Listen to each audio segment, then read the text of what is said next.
Welcome to Wild, Women in Lending Determined to Make an Impact. I'm your host, Robin Lavasser. They say our biggest fear is not that we are inadequate. It's being powerful beyond measure. In this podcast, I will share how to break through imaginary ceilings, lean into success, discovering your purpose, and understanding how to create the business and life of your dreams. From failures to triumphs and all the tactics in between, let's jump into the wild arena together.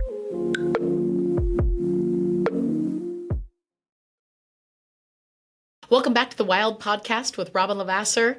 I love this topic. I once taught a class on stage, and I was like a sub for the class, and it was a class on essentially finding your joy. And I thought, what a funny little class, like teaching people how to find joy, if you will.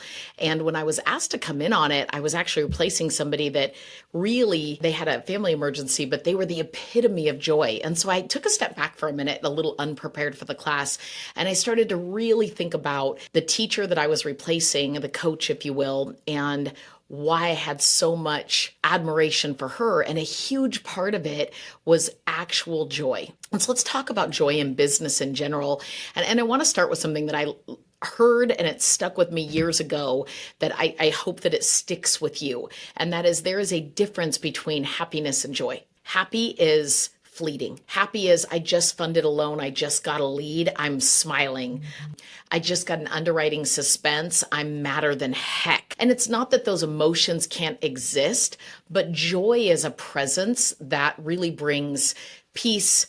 It brings passion. It brings purpose. It does a lot of things when you are truly joyful, and it's deep down inside, right? It's unwavering. And so I think about, I've talked a lot about my mom passing because it was recent. My mom passing brought me sadness, obviously. I was very happy she was here, but my overall love for her comes from a deep place of joy, of all the joy that we shared, right? It's way down there. It's something that things on the surface and day-to-day moments can't touch. And so how do you have it in business? I will tell you, joy in business is built. It is certainly not found. You don't go looking for it. It doesn't show up to you. It's not in a paycheck. It's not in the numbers. It's not in all of these things.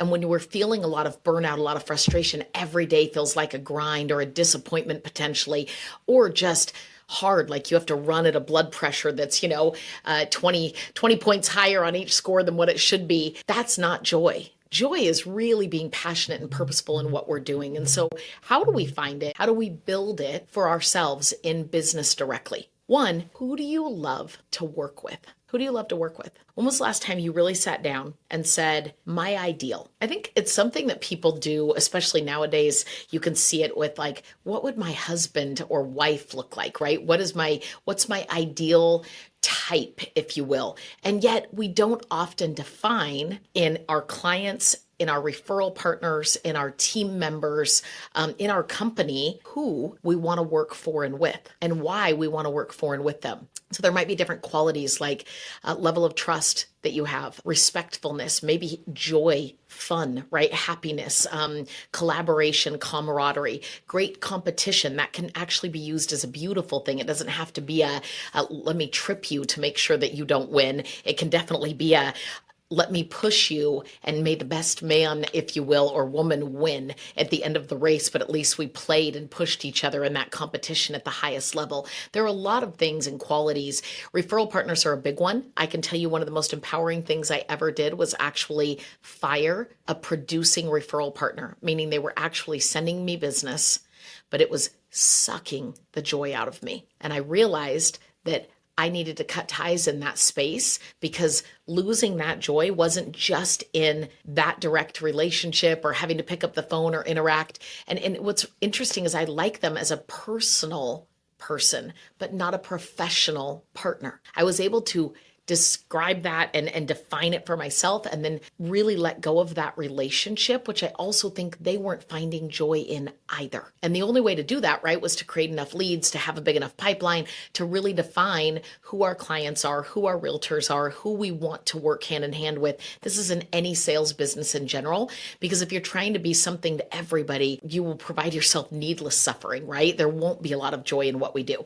So building it. Who do I enjoy working with and why? Who do I enjoy working with? How do I have more of those conversations with people to really discover who they are, what they enjoy, and are we a fit? And then another piece with people in general is celebrate more. In business in general, and I said this today on a sales call in my office, and everyone's kind of laughing, and I actually despise the word. But let me just say it out loud for a minute.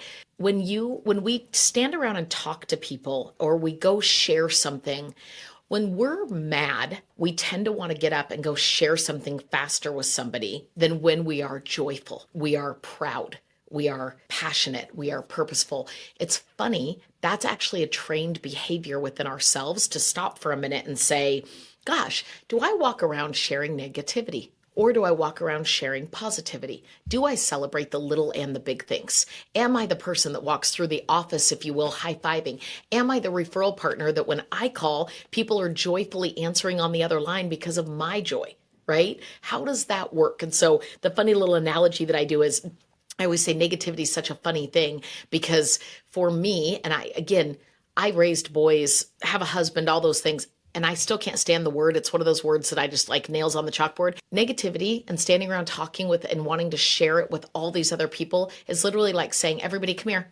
I'm about to fart and I want everybody to stand here and smell it. We would never do that. We'd never do that. In fact, people think gross. I don't want to. Walk away.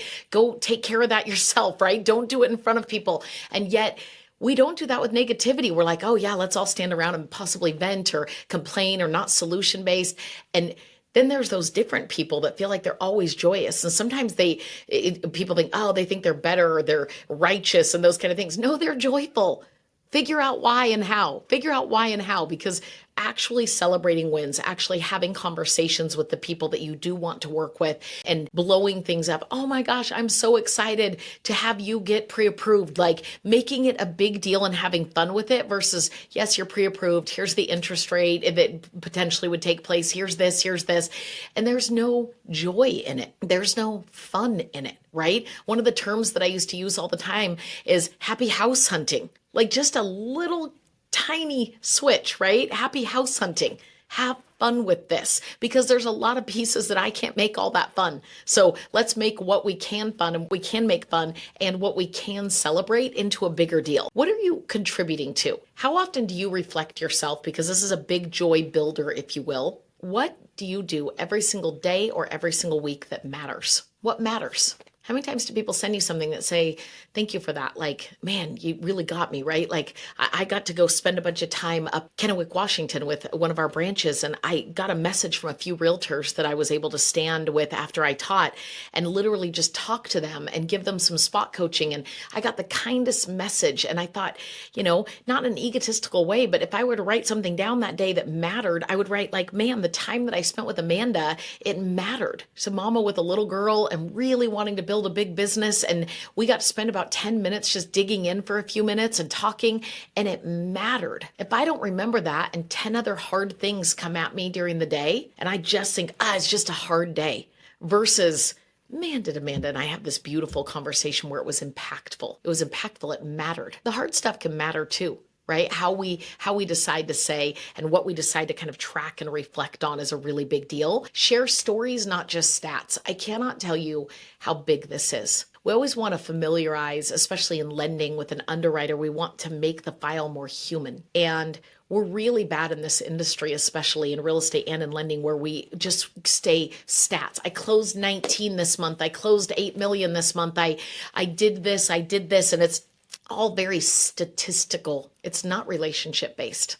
It's not really talking about the stories. And when we don't talk about the stories, it's like we're not giving ourselves our own dopamine hit, if you will, in our own hearts, right? In our own joy tank of, gosh, let's really talk about that. Let's talk about the gratitude that maybe a client had after trying to buy a house for the last 2 years and it finally got done. That might be one of the 9, and it might have been the most impactful, and yet we just lump it all together with, here's the 9 closings that I had, which makes it feel very much about yourself. And I can tell you, joy comes from making things about other people rather than just ourselves. I get sick of myself. I love focusing and being really perceptive, if you will, about other people, engaged with other people. And that is our borrowers, it's our referral partners, it's other people's stories, and then trying to make those impact statements, all of those things. So not just stats, stories for sure. And interesting, you do not have to love every task that you do, but you can understand that the tasks that you're doing are making a difference, hopefully, for the big game that you love, right? The big game that you love. And that's where that joy also comes from. Do your goals fit with your life? That's a really big thing, right? We all know that there's a lot of hard things. I give an analogy of if you're a nurse in oncology, you don't sign up to be an oncology nurse and let every single death potentially ruin your day. And I don't say that because death isn't a big deal. I say it because you sign up for oncology because you have a passion to make an impact on something that matters without being able to control the outcome. And that joy should really shine from you. Imagine being in oncology and having a nurse that had no joy, that was miserable, that was negative, that was frustrated all the time, that was stressed out, that was panicky. No, thank you, right? I don't want to be around that every single day. I wouldn't want them taking care of me in that place. Our clients are already nervous, stressed out, frustrated. Realtors run on high on the general rule of thumb. Somebody has to be the joy pot. Somebody. Is it you? And if it's not, how do you become that? And so your goals aligning with what you're doing every single day, with the work you're doing, and them fitting your life. I hear people say, I don't want to be a top producer, which different podcast, but I would challenge that all day long, because what it's really saying is I don't necessarily believe that I can get there. Therefore, I'm going to dismiss it as if I'd never want it. When your work aligns with your overall values and your goals in life, when you know those things come together, then it literally, your work gets into a rhythm and that joy is there. Hustle for me means nothing at all if it's not connected to purpose. But I love to hustle. I love to hustle. I will bust my tail in a purposeful manner. And I think sometimes we're just hustling for results, not purpose. And there's a big difference. So if you're lacking joy in your business, I would challenge you to start with a few different tactics, right? Send out a gratitude log each day, if you will. They can call it a gratitude journal. They can call it a write down assessment. Maybe do one for yourself of what you're grateful for, but then send 2 or 3 to other people of why you're grateful for them. The owner of our company, out of the blue the other day, literally sent me a text, and it was just this is why I love working with you. That's it. I'll tell you what, that thing filled my cup for probably months on end. I can go back and read that text. It was just a really, really nice, grateful text. How often do you do that for other people? And I can promise you, when you are feeling anxious, frustrated, burnt out, disheartened, anything like that, bitter, add gratitude. Add gratitude, add gratitude.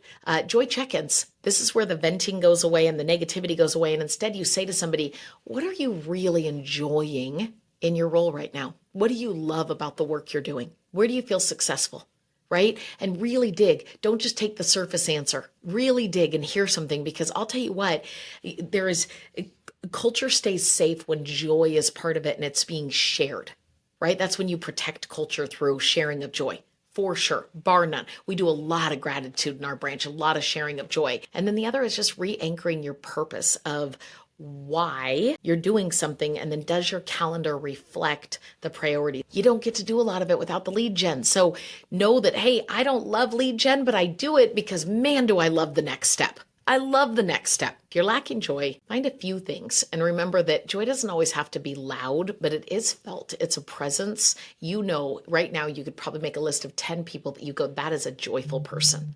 And I love being around them. There's something about them, whether it is a calm and quiet, or it is a fun and contagious, whatever it may be. Just be present, be fully there, be in a space where you are determined to make a difference. You're honoring your own passion, your own goals, your own life. And I promise you, there's that saying that work never feels like work, right? When you're doing something you truly, truly love. So find the joy, find the love, and close some loans. If this was helpful, I hope you share it. We'll see you on the next Wild.